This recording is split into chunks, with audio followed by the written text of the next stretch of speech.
reports. The funeral service was led by the chaplain of Bandon Grammar School alongside the Church of Ireland Bishop of Cork, Dr Paul Colton, and local clergy. A large congregation turned out to support Cameron's parents, Noel and Cathy, and his brother Alan. Prayers were offered for the Blair family and for all university and college students that they may live in peace and safety. Cameron Blair was laid to rest at Kilbeg Cemetery outside Bandon town.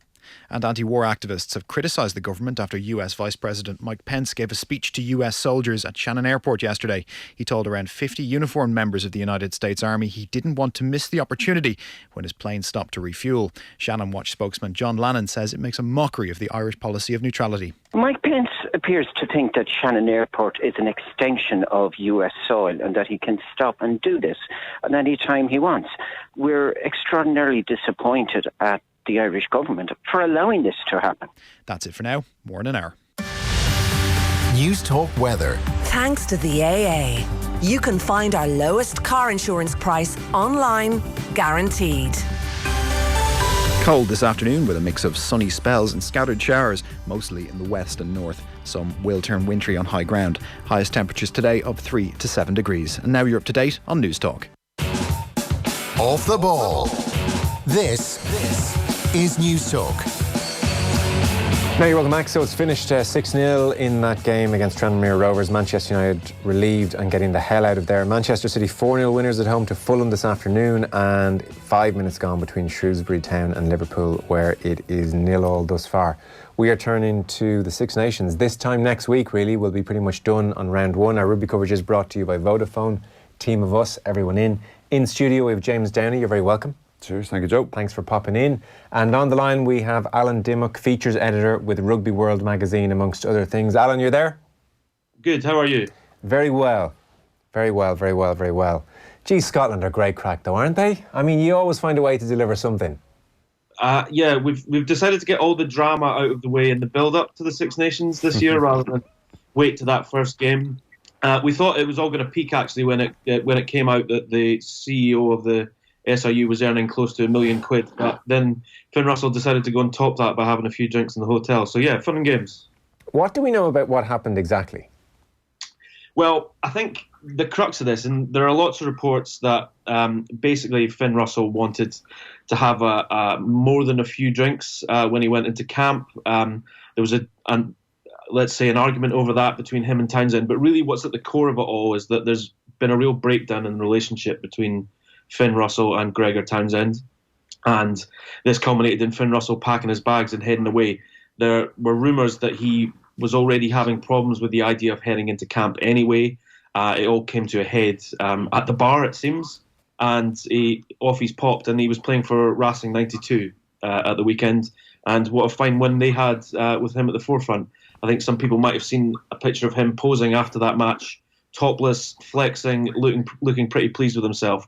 But what it all comes down to is a festering issue between the key playmaker for Scotland and the man who makes all the decisions. And the question really is probably, has it gone too far? Can they bring it back after Scotland play Ireland? Because this is a real classic case of all of us in the public very easily misreading a relationship, because Finn Russell really is a player in the image of his coach. You would have thought that Townsend would look at Russell and totally identify with him and encourage him and see the many very appealing aspects of his play. Was it widely known in Scottish rugby amongst the general Scottish sports fan that there was an issue in the relationship here, that this thing was festering? Well, certainly it started to ring a few bells in that game against England in the Six Nations last season, when England were absolutely scalping Scotland. They went in at half-time.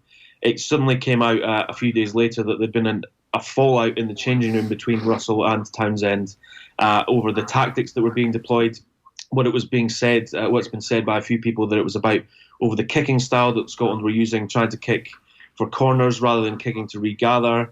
There was a disagreement over the terms of that, and then of course it was all sort of papered over the cracks by the fact that Scotland came roaring back and should have really won that game against England with their second half performance, only allowing a George Ford try at the end to make it a draw, albeit a very entertaining one. So people knew that there was something there, and they talked about tactics, and it seemed like things might be going on all right. Of course, it was all exacerbated after the Scotland's dismal showing at the Rugby World Cup. So you can understand why there could have been some apprehension about coming into camp, but I don't think anyone saw this happening. Finn Russell basically saying, "Chips, I'm away." Interestingly enough, he did an interview with the Mail on Sunday after his game against Cast for Racing yesterday, and he said something along the lines of, "I'm only a phone call away if any teammates want to phone me for advice in the Scotland camp." Of course, that was a mention of his teammates, nothing about kissing and making up with Gregor Townsend. Because the halftime disagreement, especially in light of how well they played in the second half and how they turned things around, you could very easily play that as a healthy debate between coach and players, and that sounds like a functioning dressing room. And James Downey alongside me, I dare say, has seen many arguments in dressing rooms. So, okay, on one particular day there's a disagreement over tactics. That doesn't spell the end for a coach and player relationship. Do we know what the core issue is? Like, if you had to just boil it down, Alan, do we know why Finn Russell and Townsend have had this festering issue? I think one of the things that I've heard a few people suggest is that Finn can sometimes feel like he's being picked on by Gregor. Some people have also, it's worth noting as well that we're hearing that some teammates feel particularly let down by Finn Russell's actions by leaving the squad this weekend and effectively ruling himself out for the foreseeable future with Scotland. But there is a sense that he kind of feels like he can be singled out by Gregor Townsend. It's no secret, and I'm sure James can speak to this, that Gregor Townsend is a very detail-orientated coach. He likes to control as much as he can within his sphere, and that, as we've seen from the way that Finn Russell likes to play, can go at loggerheads with his style. You know, sometimes we wonder whether there's circus music playing in his head, the way that he orchestrates a game. The other thing that's possibly worth mentioning here is that there's suggestions that at Racing 92, his club, the French team, who are playing very good front foot rugby at the moment, particularly in the top 14, that there's more of a sense of an open dialogue at that club, that players are encouraged almost to challenge the coaches there, to push them, whereas it seems like at the moment he isn't quite afforded that opportunity as often as he would like with Gregor Townsend, and can feel like in analysis sessions that he's the one that's getting the finger pointed at him. It could be a case of, and it's worth exploring throughout this Six Nations, is Gregor Townsend has last year signed a contract extension to 2021. He got a vote of confidence after that diabolical showing from Scotland in the Rugby World Cup. There was a show of faith in him. He's got a new coaching setup in there with Steve Tandy as the new defence coach.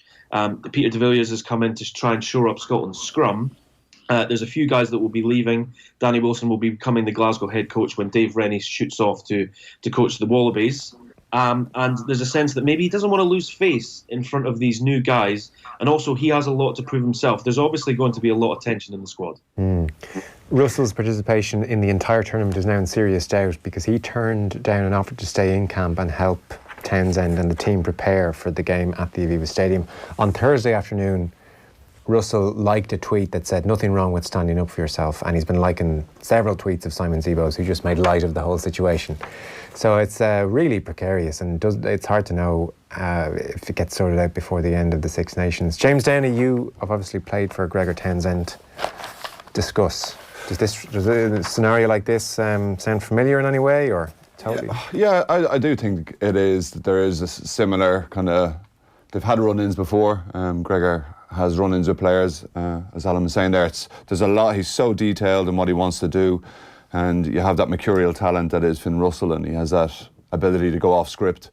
And Gregor doesn't like that. Doesn't like not having control. Even though he was that type of player himself. Exactly, and that's the ironic point of it, you know. And I think as well with that, he wouldn't be the most. The biggest fan of a drinking culture either, and he tried to nip it in the bud when I was at Glasgow as well. And again, some of the Scottish guys like to kind of let their hair down and not be told. Is kind of the childish way of, you're not to go and do it, so we go and do it. You want to do it even more. And I think just with that Finn Russell element, the two of them, I think that they do clash. And I think Gregor perhaps sees a lot of himself in Finn and tries to kind of control it a little bit, and Finn doesn't want that, you know, and they do come to loggerheads. And that was the dealings I had with the two of them, you know. And I can see how some of the teammates may have felt let down by Finn, but I guess, look, if he's feeling picked on like that, he's going to stand up for it. Hopefully he can come back in because he's such a talented player, and again at the weekend in that win against Cash, he shows what Scotland need. Adam Hastings would be a different type of 10, but still a quality 10, but I just think that Finn Russell has that X factor to unlock defences. And how did Townsend react when lads heard him say, "I don't want any drinking," and they went off drinking, and then Townsend found out about it? He's not happy with it, like, of course it's not, and like when someone questions a bit of authority as well, I think that he doesn't like that, and I think that players will always find a way. If I think that you've got to be treated as an adult, I think, and of course I think the Finn's overstepped the mark here. He seems to be in the wrong. But again, it's just that control that Gregor likes to have.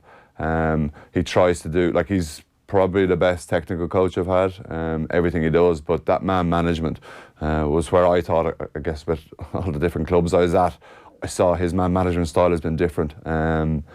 And he just different sounds like a euphemism here. Yeah, well, look, I just think that not great. No, and for someone who you think is an ex-player, and for someone who has been there, done that, you think they would have had a little bit more of that. I don't know. Empathy. Yeah, for the player. I've been there. I know what you're going through, and especially if Finn Russell, you're trying to get the best out of him. Yeah, but you've got to be able to have that connection as well, and not flip it, and not be it for me to say what he should do. But I think that for me, he sticks to his technical and gets someone else to man manage. Has Townsend's man management, Alan, been criticised over in Scotland by other players?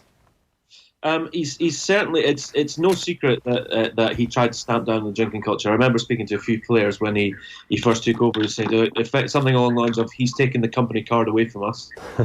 Which, if you're playing away at Zebra and you record a large win, some people would appreciate the opportunity to have a couple of shandies after that one. But certainly, it's the unflinching nature of how he approaches the game is something that, when it's going well, gets praised an awful lot. Management tends to be spoken about more when it's not going well. And the unavoidable fact here is that Scotland have not played well for a year. They had such a poor showing at the World Cup that something needed to happen. It's also not helped that, as well as Russell going out, they've also lost probably the most informed back three player at the moment in Darcy Graham, who won't be playing a part for the first couple of games. He's in incredible form for Edinburgh at the moment. All eyes will now turn to Adam Hastings, and it's not exactly like Adam Hastings is a company man in that he plays a very robotic style.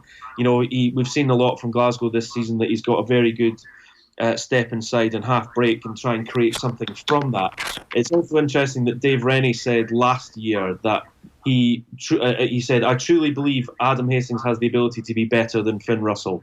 Now, he said that in public. Whether that's just because he likes to be seen to be backing a player that he has compared to one that he just lost to France, that's fair enough.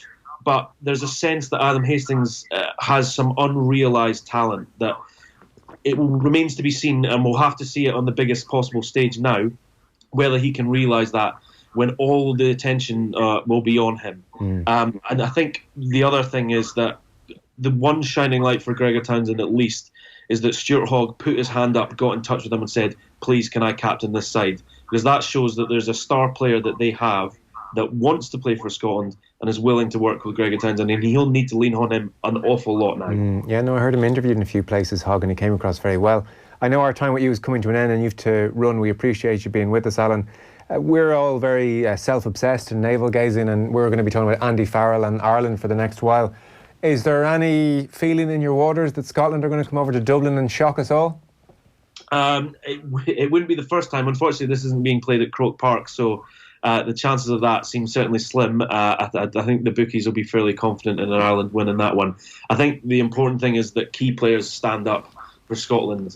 We'll be looking to players like Johnny Gray to lead from the front there in terms of work rate, and it's interesting. I think a lot of talk will be on who plays scrum half for Ireland throughout this Six Nations. John Cooney's in incredible form, but it cuts the other way. George Horn and Ali Price, between them, have laid on 41 tries over the last calendar year, which is actually more than the South African duo of Faf de Klerk and Cobus Reinach in the Premiership. So if they can click, it will work, but they're certainly up against it now. Okay. Alan Dymock, thanks so much for being with us. Appreciate it. No problem. Alan Dymock there, who's the features editor with Rugby World magazine. We will take a short break and we'll continue the chat with James Downey. I should let you know that Liverpool 1-0 up now away to Shrewsbury Town. Curtis Jones with a goal for Liverpool. That came, we were 20 minutes into the game on 15 minutes. So Liverpool 1-0 up away to Shrewsbury Town. Wins already today for the two Manchester clubs in the FA Cup. Back in 1 sec. Off the ball on News Talk. Tech Talk. With Jess Kelly. On this week's show, I sit down with Facebook's head of policy to hear how politicians are using its platform. Executives from Gomo join me in studio to answer your questions. Plus, we get hands-on with the tablet purpose-built for older people. Tech Talk. With Jess Kelly on News Talk. Listen and subscribe to the podcast now at newstalk.com and on the News Talk app. Satisfying afternoons with Harvey Norman. First-time buyer? Wondering how to get everything done?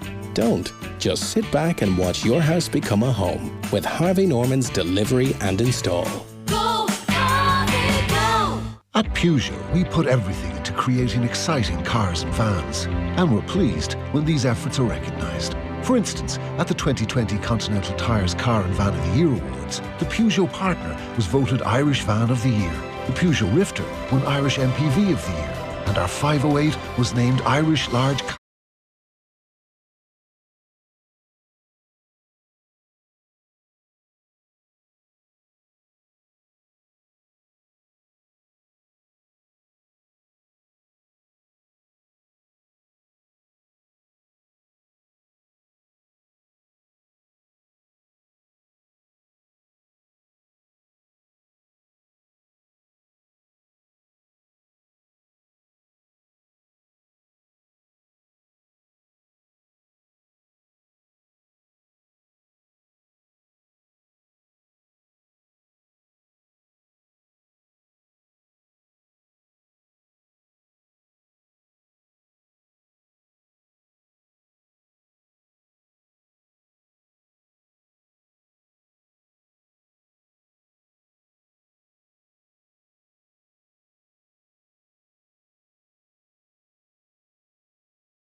Is News Talk. Welcome back. So James Downey in studio. We're just chatting there a little bit about Finn Russell during the ad break. I mean, he certainly was offered the chance to come back in and make amends and make up with Gregor Townsend. He's clearly at a point where it would seem he's so sick of working under Townsend, and maybe the feeling's mutual, that he's happy to give up a Six Nations. Yeah, and it's sad. Like we talk about how talented he is himself and everything that he can bring to that Scottish setup. And look, we only kind of vaguely touched on the skill set of Adam Hastings, but I just think that Finn has that innate ability to really produce big performances against big teams. And look, it's going to be a massive loss for the tournament as a whole, not just. It's going to be a good one, I think, for Ireland next week and how we deal with them. But I think for the tournament, you want to see the best players playing, and he'll certainly be lost. I'm not sure about his all singing, all dancing reaction on social media, by the way, either, as if this is all great fun. Yeah, no, and I think it's just that face that you're putting on and that they seem to show. But I'm sure he's struggling a bit in the inside. Like, it's a tough call. You talk about Stuart Hogg and everything playing for Scotland means to him. And on the flip side, then you've got Finn, who is happy enough to kind of step away. So look, hopefully they can mend those bridges and get him back. We did the pay-per-view earlier with Brian Kerrin and Ronald Nugent, and obviously Andy Farrell's face is everywhere. There are like a gazillion Andy Farrell pieces, and people wondering what he's going to bring to the setup, and various questions that we'll get answers to over the next couple of weeks.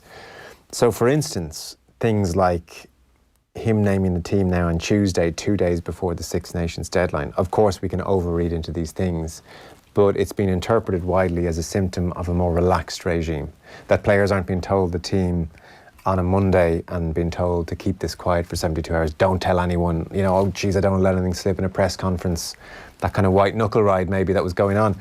This is indicative, people are saying, without knowing the full story obviously, of a more relaxed vibe in camp. Is that what you're hearing through the grapevine? Yeah, I think so. I think players seem to go up to camp, and they had that meeting, I think, around Christmas time, and they went up and it was just a lot more relaxed atmosphere when they went in. Just, I wouldn't say sense of dread, but I guess coming on the back of the World Cup, that was the last time they'd all been together. And I think that the word coming out is good, it's positive. It's always going to be, I think, when you get a new coach in. And I just think that if, like, for me, the small things like that, naming the team, that's perfect. I think it's early, you know it. You can't slip up while you look at the soccer team, and lads don't know until the day. And sure, that's how do you prepare? The team will prepare. If a journalist goes along and has a look at the training session, like, you know straight away if you're in there, you're not. Lads are in the bibs. 99% of them are going to play. So it's just a small thing, as you say. Players won't have to worry about. You know where you stand, and you can focus on the game earlier on in the week, which you would know anyway. But I think, look, as I say, going back to the whole atmosphere within the group, seems to be good. There's a few changes. People are kind of shifted sideways as well, and it'll be interesting to see how we go and what type of style we talked about Mike Catt there during the break. He's come from that kind of Bath. You mentioned Brian Ashton era of open rugby that they used to be able to bring in. I wonder, you couldn't see much from Italy, given how the lack of possession that they got in the last couple of World Cup and Six Nations. And Conor O'Shea would argue that actually he did improve things from an attack point of view. That remains to be seen. And yeah, like a lot of the pieces about Catt, because he's kind of come in, and I don't think this ticket is kind of grabbed public imagination all that much. Andy Farrell's a continuity appointment, which a year ago seemed like a great thing, and now a continuity appointment is almost the last thing people want. But he's in, and I think he has the goodwill and support generally of most people. But Mike Catt coming in, in terms of like attacking rugby and what we're going to get, I don't think it's a name which has set the world alight. Equally though, it does seem like he's an incredibly intelligent player, learned at the feet of Brian Ashton, then went in with England, and maybe, I don't know how dominant a voice he was in that English setup. Certainly impressive enough for Farrell to say to him, I want you now. So what do you know of Catt, or the type of rugby he's going to look to get the Irish attack playing? Again, I wouldn't know too much about his, I guess, coaching abilities, but I think if you're coming from that era of that, the way Bath played when he was at London Irish as well, small bit of coaching there, and I think it's a decent brand of rugby. Again, international rugby is going to be slightly different. You don't have your players for as long. You can't get that day-to-day kind of quality together, time together that works with clubs. But again, I just think that Farrell as well is it's a continuation of kind of Joe, but he's learned from Joe. He learns what works, what doesn't work. I think from the Saracens end of things as well, he's seen what works, what doesn't work. From his rugby league background, he can see, he's got his own ideas. I think he's his own man as well. And he's seen Lancaster, he's seen Gatland. Exactly, and we're seeing how well that they've done. So he's learned from the best. He's done the D, he's done different areas, he's done attack. Now he's the head man, and look, there's got to be a time you step up, and you've got to trust the change. Look, I'm obviously it's early doors, fully behind him, but I think he can do good things. I don't think we're going to get the wholesale rip a band-aid off and go, right, this is 10 new starters and new caps and stuff. I think he's been smart in the squad he's picked, gone on a bit of form as well, rather than previous regime, which was kind of, you've money in the bank and we're going to go with it. So you don't think you'll see wholesale changes? I don't think you can. Ultimately, it's the bread and butter of the RFU that finance comes in with CVC there now, and the whole money aspect of it. If you the difference between coming first and fourth or fifth, it can be 8-9 million, and that's going to be massive in the coffers of the RFU. They won't want to take, we'll lose 5, but we've blooded a lot of players. You're going to have to win games. These players are going to have to get used to winning again. And it starts, you can't, like we're talking again, and you mentioned if we get 2 losses, that's not a great start, and we're behind the 8 ball then. But it's a perfect start that now we have 2 home games. Yeah, so Scotland and Wales first up. I mean, in some respects, that's what you would want. Equally then, you have to go France away and you have to go England away. I mean, if you go back to 2 years ago in the Grand Slam, that campaign started with the Johnny Sexton drop goal in Paris and then the Grand Slam win at Twickenham. That ain't happening this year. France and England are in very different places to where they were in 2018. France in particular are looking very dangerous, not least because Sean Edwards has gone in. If he can sort out their defence and you throw in the talent they have going forward, I mean, they've been a sleeping giant for quite some time now.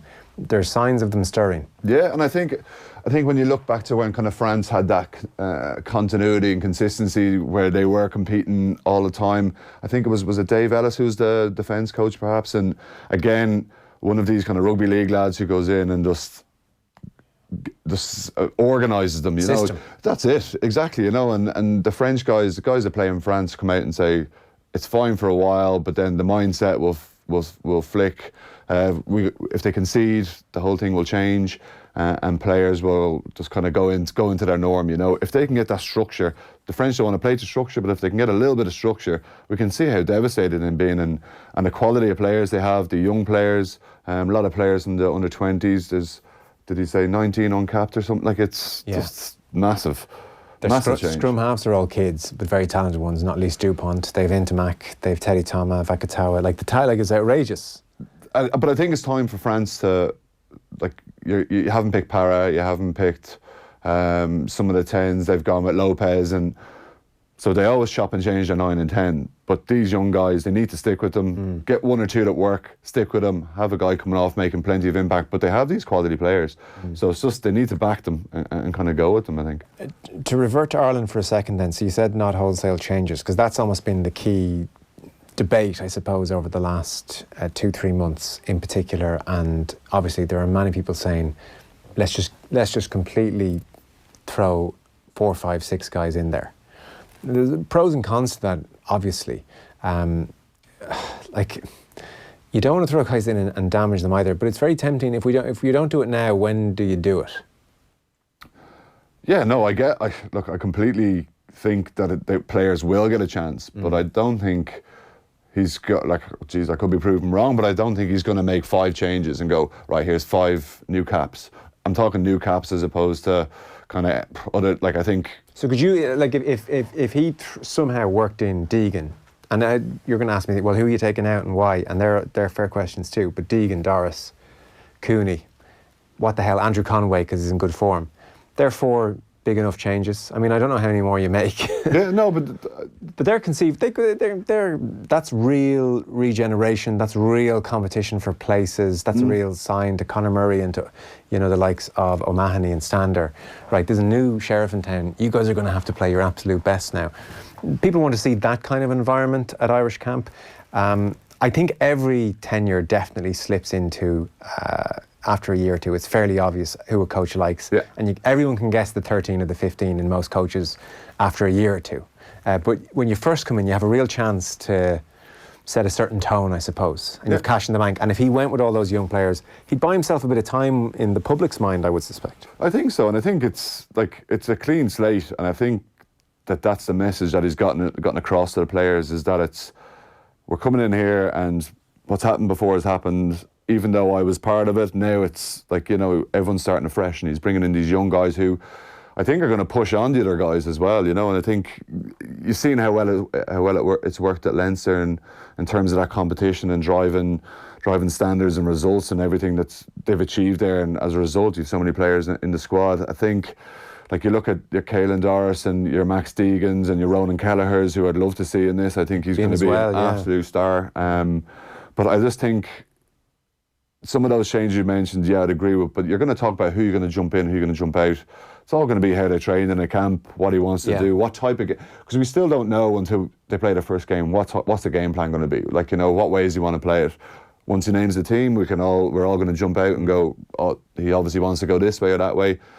You'd like to see changes. You'd like to see a bit of freshness brought in. How much you can do, I don't know, because ultimately he'll want to win. He'll want to get off with the W.